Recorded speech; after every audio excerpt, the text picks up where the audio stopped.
ایک یہودی کا بیٹا نبی پاک کی خدمت کرتا تھا اکثر. یہودی کا بچہ وہ بیمار ہو گیا, روز آتا تھا, چھوٹے موٹے کام کرتا تھا, بیمار ہو گیا.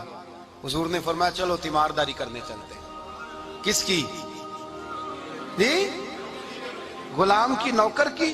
یہاں صاحب کہتے ہیں 5,000 روپیہ لے جاؤ, وہ بڑے احسان کے ساتھ 5,000 روپیہ لے جاؤ اور دے آنا, اور اسے کہنا سردی پوچھ رہے تھے تیرا کیا حال ہے. وہ بات ختم ہو گئی.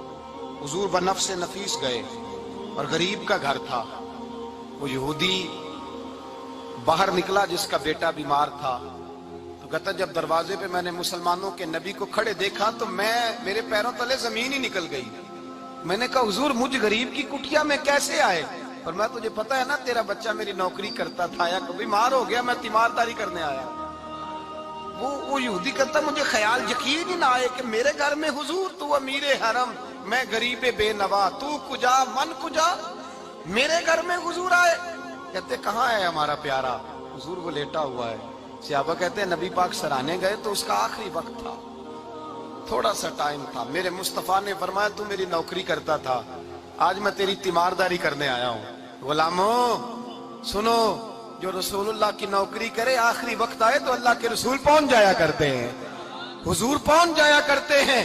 نجم کی اے خدا آرزو ہے یہی, عاشق زار کی آبرو ہے یہی, موت کے وقت سر ان کے قدموں میں ہو, دید ہوتی رہے دم نکلتا رہے. حضور پہنچ جاتے ہیں. نبی پاک تشریف لائے, بیٹھے سرانے. حضور نے جب اپنا برف سے ٹھنڈا اور کستوری سے زیادہ خوشبو والا ہاتھ اس کے بالوں میں پھیرا, آنکھیں کھولی. حضور نے فرمایا چل کلمہ پڑھ جا, چل میرا کلمہ پڑھ جا. ساری دنیا در رسول پہ آ کے کلمہ پڑھے, اور حضور اسے کلمہ پڑھانے گھر تشریف لے گئے.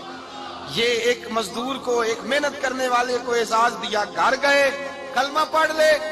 اس نے اپنے والد کی طرف دیکھا اور والدہ کی طرف دیکھا. ماں باپ یہودی ہیں, رونے لگے, کہنے لگے بیٹا یہ ہم سے زیادہ بڑھ کر تیرے حق میں خیر خواہ ہے, جیسے کہتے ہیں کر لے. اس نے کلمہ پڑھا اور حضور کی گود میں لوٹ پوٹ ہونے لگا. کلمہ پڑھا, روح پرواز کر گئی. شارحین کہتے ہیں جب نبی پاک وہاں سے نکلے تو حضور نے فرمایا اٹھاؤ اس کی میت کو. ماں باپ کہنے لگے کہاں لے جانا ہے؟ فرمایا ہم اپنے طریقے کے مطابق غسل کفن کریں گے, اس لیے کہ جو کلمہ پڑھ جائے پھر وہ میرا ہو جایا کرتا ہے, میرا ہو جایا کرتا ہے.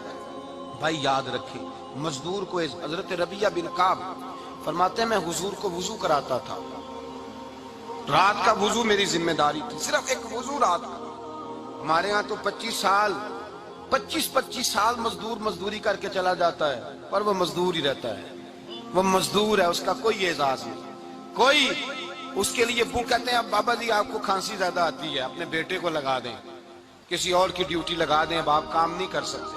25 سال نوکری کی, ملا کیا؟ حضرت ربیعہ کہتے ہیں میں وضو کراتا تھا رات کا. میرے نبی پاک نے فرمایا شادی کیوں نہیں کرتا؟ تو میں نے کہا یا رسول اللہ نہ میرے پاس حسن ہے, نہ پیسے ہیں, نہ کوئی کاروبار ہے, مجھے کون رشتہ دے گا؟ میرا روپ بھی نہیں تے میرا رنگ بھی نہیں, میں نے یار مناؤن دا ٹانگ بھی نہیں, کون مجھے رشتہ دے گا؟ کہتے حضور خاموش ہو گئے. دوسرا دن آیا تو میں وضو کرانے پہنچا تو نبی پاک نے فرمایا شادی کیوں نہیں کرتا؟ کہتے ہیں میں نے کہا حضور کون رشتہ دے گا؟ وہی 3 باتیں دہرائیں, نہ پیسے ہیں, نہ حسن ہے, نہ کوئی کاروبار ہے, نہ مکان ہے. فرمایا حضور نے تیسرے دن پھر کہا. جب دوسرا دن ہوا نا تو حضور نے کہا, حضور خاموش ہوئے میرے جواب پر. میں نے کہا یار اتنا بیوقوف ہوں, حضور روز پوچھتے ہیں اور میں جواب ہی نہیں دیتا. کہتے ہیں تیسرے دن میں نے ارادہ کیا آج نبی پاک پوچھیں گے تو میں کہوں گا حضور جیسے دل کرتا ویسے ہی کرا دیں. کہتے ہیں تیسرے دن میں گیا, سارا وضو کرا لیا, پر نبی پاک نے پوچھا ہی نہیں. میں ارادہ کر کے گیا تھا کہ آج پوچھیں گے تو بتا دوں گا, حضور نے پوچھا ہی نہیں. فرماتے ہیں وضو مکمل ہو گیا, میں دروازے تک چلا گیا تو مصطفیٰ نے آواز دی. فرمایا واپس پلٹ نہ, میں پلٹا تو حضور نے فرمایا تو شادی کیوں نہیں کرتا؟ کہتے ہیں میں کھل کے مسکرایا. میں نے کہا محبوب تیرے کرم پہ قربان جاؤں, کیا انداز محبت ہے, حضور مہربانی کریں کرا دیں. فرمایا فلاں سردار کے پاس جا, ایک وضو کراتے ہیں, اور اعزاز حضور نے کتنا دیا, جا سردار کے پاس اور اسے جا کے کہہ کہ اللہ کے رسول فرماتے اپنی بیٹی کا نکاح تیرے ساتھ کر دے. فرماتے میں گیا, ماں باپ کو بڑی فکر ہوتی ہے بیٹیوں کی. وہ کہنے لگا میں شام کو خود نبی پاک کی بارگاہ میں آؤں گا, کہتے میں باہر نکلنے لگا تو وہ بچی پردے کی اوٹ سے بولی، کہنے لگی غلام ٹھہر جا، ابا جی آپ کو میری فکر ہے، اماں جی میری فکر ہے، میری فکر نہ کریں اور یہ نہ دیکھیں آیا کون ہے، یہ دیکھیں بھیجا کس نے ہے۔ آپ مجھے حوالے کریں نبی پاک کے، حضور کے حوالے کریں، اللہ رسول مجھے کبھی ضائع نہیں کریں گے۔